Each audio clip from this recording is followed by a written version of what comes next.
Hello guys, Andrew here. Welcome back to Drew Tutorial. And in this video, I'm going to show you how to set a password on your GitHub account. Now, setting a password will be necessary if you create an account in the first place using, for example, your Gmail.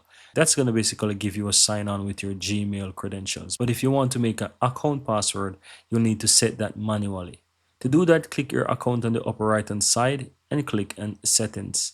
Now, under the settings section on the left side, go ahead and click on password and authentication. Here you'll find your email, here you'll find passwords. It's going to say set password.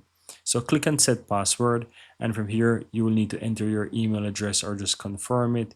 Once you do that, click on verify. It's going to give you something to basically do. You can go ahead and do that. And once you do that, just simply click and submit.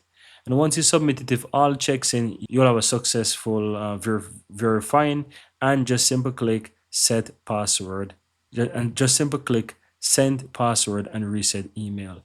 Once you do that, guys, you will receive an email asking you to basically reset your password, right? So you need to go to your inbox and you will find email such as this one right here. So click on the password reset, then click on set password, and you'll be able to set your own password or set up a password on your GitHub account. And that's pretty much it, guys.